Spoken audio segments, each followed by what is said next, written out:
Welcome back to my annual series of Halloween videos, where I pick out movies at random and I review them all at once. And in total, so far, I have done 83 movies. So now, this year, I'm doing something a little bit different, and I'm going to be choosing specifically 17 movies, because now, from 2020 to 2025, I will have reviewed and chosen at random 100 horror movies. Let's do it. Let's choose them right now. And as you notice, I'm in a Hawaiian shirt because I gotta choose these movies in the summer because life gets crazy and busy. So, it's summer right now. I am sweating, but I gotta choose these movies now to get it ready in time for Halloween. So let's do this. First movie up, Embrace of the Vampire. Alright guys, welcome back. This is hope you like my outfit, and it's spooky season now, and I've watched these movies, and the first one up is Embrace of the Vampire, released in 1995 and is directed by Evan Maguire. This movie is essentially a contemporary retelling of the Nosferatu Dracula story, but on a college campus where Charlotte, played by Alyssa Milano, has to choose between her normal boyfriend or a vampire who needs her love to continue living. This movie goes really hard on the sexual metaphor of vampires, and we see Charlotte having a sexual awakening where she feels intense desire and lust. This is probably one of the horniest vampire movies out there, which is saying a lot. From the get-go, we see 3 topless vampires sucking blood on the main vampire in this movie, and it doesn't let up from there. There are extended scenes of sex, lust, and debauchery. Alyssa Milano, she's smoking hot, and she absolutely goes for it in this movie. She's convincing as this woman being pulled by both good and evil. This movie was made on a very low budget and released straight to video, but it honestly does a very good job of doing a lot with very little, and it looks and sounds good. I really enjoyed Embrace of the Vampire. It's an erotic contemporary vampire movie that retells a classic story but double downs on the sex with a good lead performance from Alyssa Milano. So this gets 8 jack-o'-lanterns out of 10. High Tension. High Tension, released in 2003 and is directed by Alexandre Aja. This is a home invasion slasher that is hardcore and part of the new French extremity movement, where there's a bunch of French horror movies that are extremely violent and shocking. So a woman invites her friend to spend a weekend at her family's home in the countryside, but a dude invades their home and everything goes to hell. This movie is a bloody roller coaster from the get-go. So at first, despite the violence, this seemed like a standard home invasion movie. But then something happens, and wow, okay, this movie just goes to another level when that certain thing happens, and if you've seen this movie, you would know. I'm not going to spoil anything because it would ruin the movie, but they really went for it. And by the time this all ends, you're just meant to feel bad, man. High Tension is another extreme slasher by the sick Frenchman that I quite enjoyed. So it's short and gets to the point, and it's very bleak. So this gets 8 jack-o'-lanterns out of 10. The Hills Have Eyes. The Hills Have Eyes. The Hills Have Eyes, released in 1977 and is directed by Wes Craven. So this movie has a family taking a road trip to California, and they get stuck in the desert in Nevada where cannibals attack and terrorize them. So this movie is essentially a mix between Last House on the Left and Texas Chainsaw Massacre. I didn't quite love this original movie despite my love for Wes Craven. I didn't hate this movie. It was a straightforward slasher about a regular family against their invaders. And I will say the final 15 to 20 minutes are great. It feels very gritty. Everyone's just running around looking miserable. My big negative are the villains. They're just goofy to me and probably have a little too much dialogue and screen time. I really didn't care for them whatsoever. Like, yes, they do awful things, and when they invade the trailer, it was really intense and shocking, but they're also just cartoon characters to me. The original Hills Have Eyes is just okay to me. At times it was an intense, violent, chaotic showdown between a regular family and some desert savages, and other times it was just kind of dumb and bland, so this gets 6 out of 10.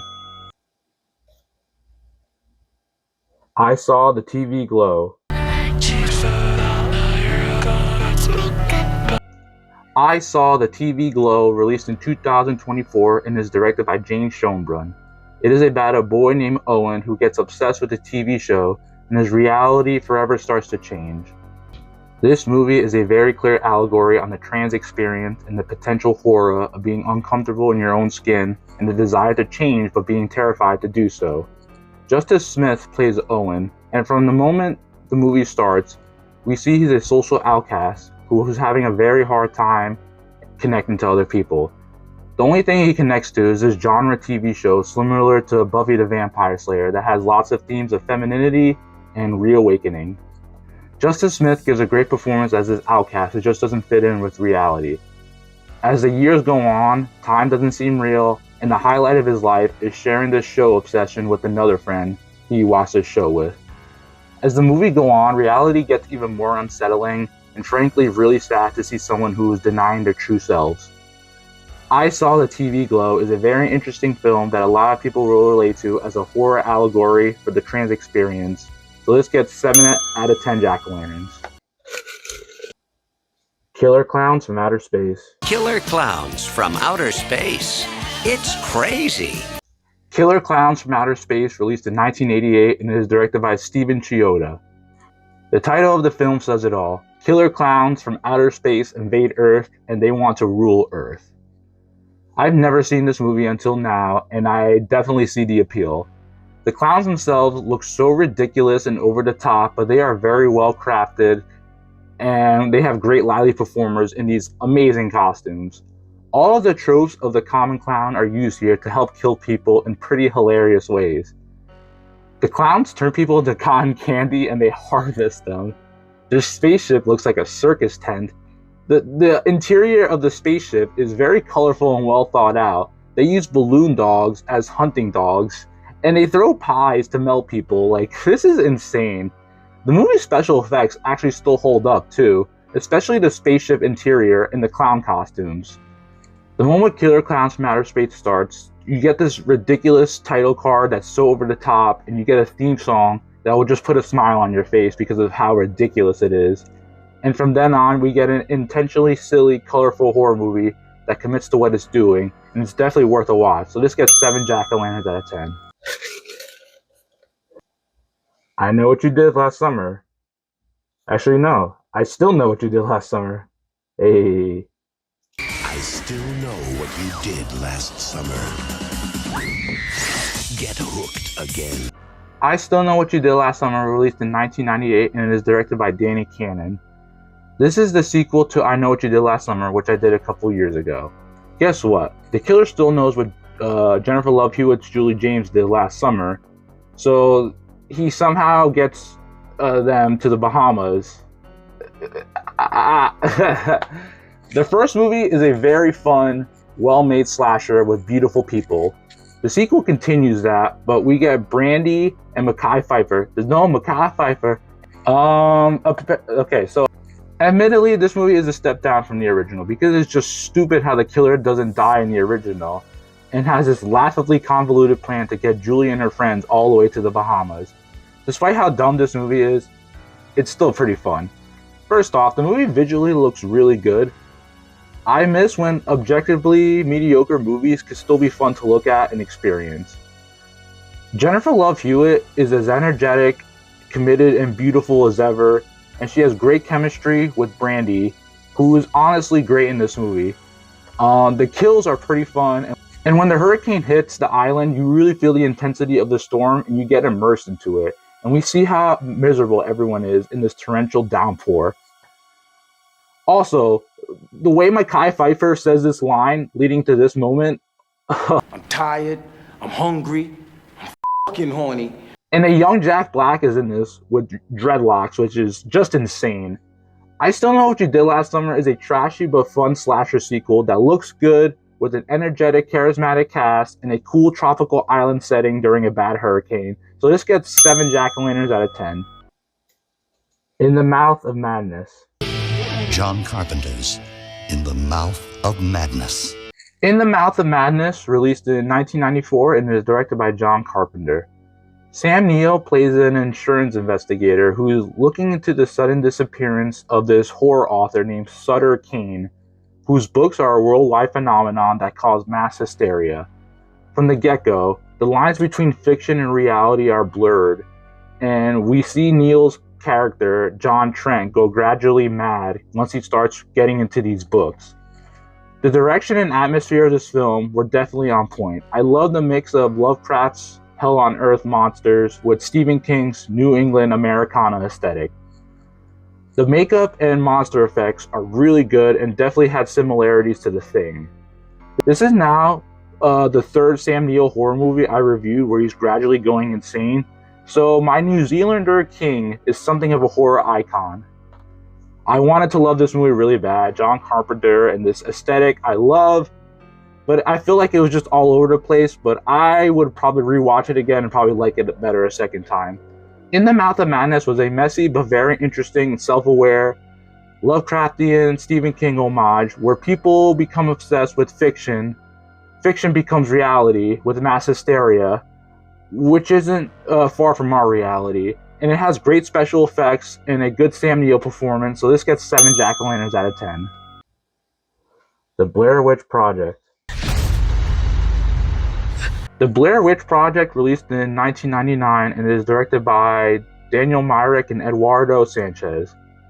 This is a found footage movie, one of the OG original ones after Cannibal Holocaust, where 3 filmmakers set off to Burkittsville, Maryland to make a documentary about the local legend, the Blair Witch. This film had a legendary viral marketing campaign and also utilized a very young internet and documentary specials to help enhance the film experience.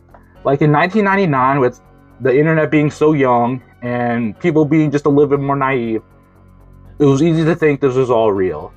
The most impressive thing about this film is how much it accomplished with very little. Yes, you don't see much, but it gives you enough, and it asks viewers to fill in the gaps with their imagination of what could possibly be terrorizing these 3 characters and to what extent they've all been affected. There's a whole historical lore of this witch, and if you pay attention, all the stories that get told in the beginning start to come back in some way. This is a found footage movie that actually feels like it could have been found. Here they're using actual camcorders, and you get believable performances from all the main actors that make you feel immersed and invested in 3 hopeful filmmakers who get lost in the woods and descend into madness. The Blair Witch Project has aged very gracefully with its believable and immersive storytelling that could be both scary and also aspirational to filmmakers who don't have a lot of resources. Blair Witch proved to modern audiences that this was a viable subgenre, and it has become a spooky modern staple, so this gets 9 out of 10 jack-o'-lanterns. The Mothman Prophecies. I can stop this. The Mothman Prophecies released in 2002 and is directed by Mark Pellington. This revolves around John Klein, played by Richard Gere, who after going through a personal tragedy somehow gets drawn to Point Pleasant, West Virginia, where there's a mass hysteria phenomena of people seeing the Mothman. This is based on a novel by John Keel, a paranormal writer who actually investigated the strange occurrence that leads to a bridge collapse. We get an amazing climax of the bridge collapse that was really intense and well shot and looks a little too real. The Mothman Prophecies is a pretty deep and suspenseful horror film where it explores the Mothman myth and whether or not we are on a set path that could lead to an unavoidable tragedy. We also get good performances from our main cast, so this gets 8 jack-o'-lanterns out of 10.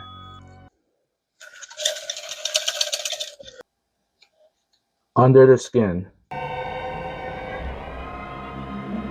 Under the Skin released in 2014 and it is directed by Jonathan Glazer. This movie has Scarlett Johansson playing an alien who lures and kidnaps men in Scotland. I found this to be an interesting movie. This character intentionally goes after men who are amongst themselves and don't have many friends and family. It's pretty creepy how it all plays out. Since she's Scarlett Johansson and, she's smoking hot, of course men are going to be attracted to her. She then takes them to a dark void of a room and they get sunk into this black goo while she just backs away and watches. As the movie goes on though, we see this emotionless alien start to become more empathetic to the human experience. This film is very well shot with its unsettling atmosphere. Under the Skin was an interesting sci-fi exploration of the human experience with a subtle Scarlett Johansson performance and some unsettling sexual alien encounters, so this gets 7 jack-o'-lanterns out of 10. We're all going to the World's Fair.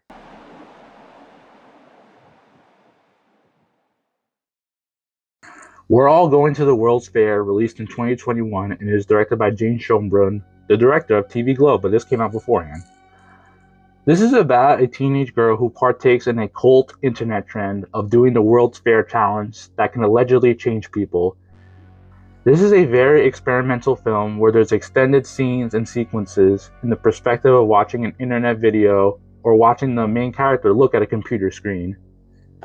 We see this lonely teenager obsess over these weird online stories, conspiracies, and forums, very similar to creepypastas. And this is the only connection this girl has to anything. So she has trouble with connecting to people and stuff like that. We see her post odd and concerning videos, and she communicates with a dude who doesn't reveal himself. And it feels so creepy and odd to see a middle-aged adult obsessing over this stuff talking to a teen. This movie is definitely a commentary on people who have trouble connecting to their current reality, and they can only connect to very strange things online. This was definitely a very interesting film told from a very unique perspective, exploring the lives of people obsessed with a specific online taboo. Unfortunately, I found myself struggling at times to get through this movie due to the untraditional, experimental nature of it. But I can't take away that this is a filmmaker who takes chances, and I did like I Saw the TV Glow, so I'm excited to see what's next for Jane. We're All Going to the World's Fair is a fascinating experience that's not for everybody, but it's about people who only connect to a taboo online niche where it takes over their lives and reality starts to change. So this gets 6 jack-o'-lanterns out of 10. Plan 9 from Outer Space. Plan 9 from Outer Space released in 1957 and is directed by Ed Wood. This movie is about aliens who want to raise the undead on Earth so they can stop humans from destroying themselves and potentially the whole universe.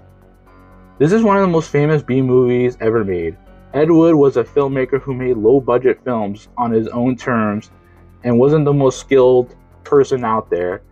So no matter how silly everything is here, everyone is taking it very seriously, which is why this has become an iconic film. The flying saucers look so cheap and hilarious. Everyone is overacting, saying some ridiculous lines. There's a vampire and Frankenstein monster wannabe. It's just so weird. And then there's this scene where the tanks are shooting the flying saucers, and it is so funny because they keep using the same footage over and over again, and that gotta laugh at me. Plan 9 from Outer Space is a trashy sci-fi horror movie, but it is an entertaining mess that just goes for it. Despite Ed Wood's lack of skill, his enthusiasm and commitment gives this movie its character, so this gets 6 out of 10 jack-o'-lanterns. Ginger Snaps.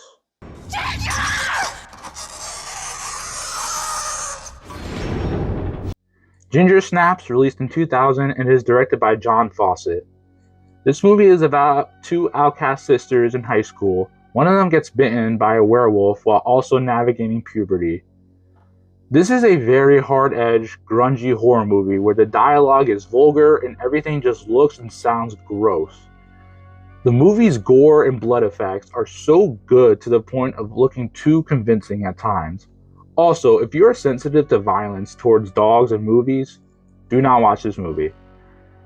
This is a very amazing interpretation of the werewolf story, mixing what we know of the iconic monster with teenage girl puberty is genius because that can be a very scary, messy, and transitional time in a young woman's life.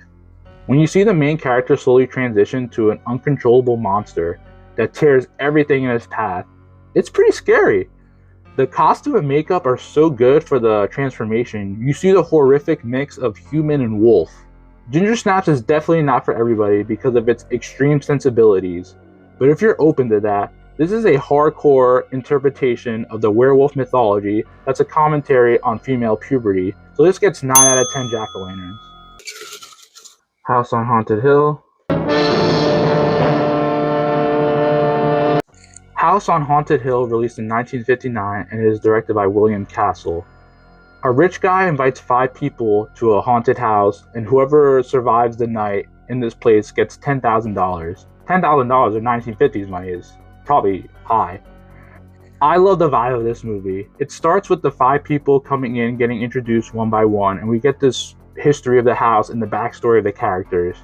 This rich dude, Frederick Lorenz, played by Vincent Price, is very suspicious and mysterious. Price gives a great performance where he's just so charismatic and full of intrigue.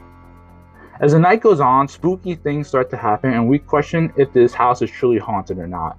There's actually some solid scares that still hold up today, and then there's some twists and turns with a very satisfying ending that you have to experience for yourself.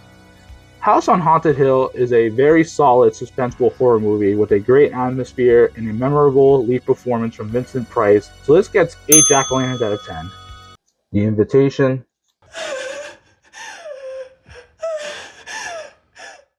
The Invitation released in 2015 and is directed by Karen Kusama. This movie revolves around a dinner party reunion of a friend group, where the main character, who's been through a personal tragedy, can sense something is wrong with the host of this party. This is one of those movies where there's twists and turns, so I don't want to give away too much. You really sympathize with the main guy, played by Logan Marshall Green, who's still recovering from this tragedy that he's been through.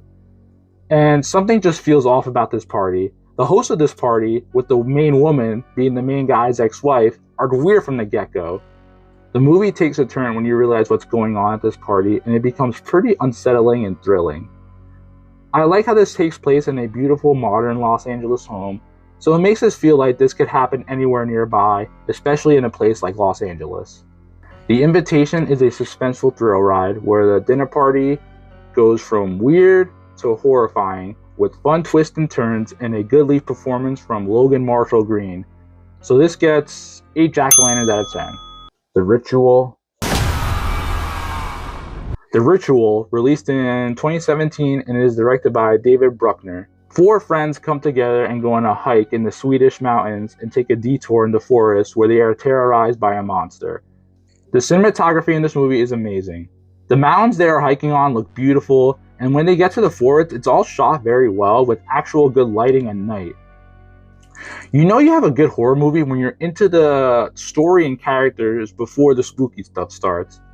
I really dug these British dudes just going on a hike, and we learn about them and the tragedy that they went through. So then we see these friends get driven mad by what's going on and them being lost, and the monster is haunting them, and it's actually very well designed and creepy, and how it moves and acts is very unsettling, and we learn about its origins that are just crazy. The Ritual is a very well made, well shot, character driven movie about getting lost in the forest with a creepy monster that I would have almost preferred if it was just a hiking with dudes movie. So this gets 8 jack-o'-lanterns out of 10. And last but least, but who knows, Clown in a Cornfield. Clown in a Cornfield released in 2025 and is directed by Eli Craig. This movie's plot is pretty generic. A girl and her dad move to a town that's more rural, and this town has a history, and there's clowns killing teens. Eli Craig is most known for Tucker and Dale, a hilarious horror comedy. So my eyes were on this one, and this movie is a lot of fun. This movie's simplicity and homages to past slashers definitely charmed me. The clown costumes are creepy and effective. The kills in this are pretty brutal and over the top. The teen characters could have easily been generic and unbearable, but the movie actually did a good job of making you invested in the main character played by Katie Douglas and the new friends she makes.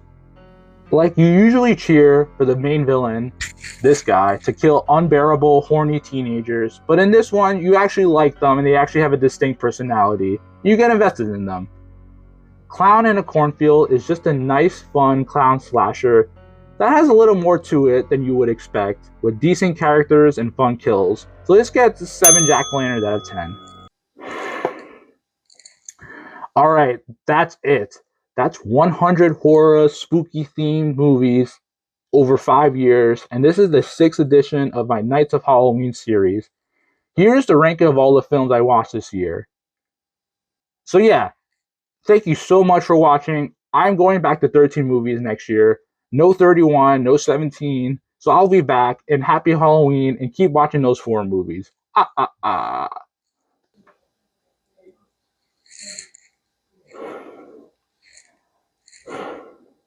She's a high tension release. Okay. And the theme song will undeniably Okay. And from then on, the movie is just intention. I still know what you did last summer, and he follows the. So guess what?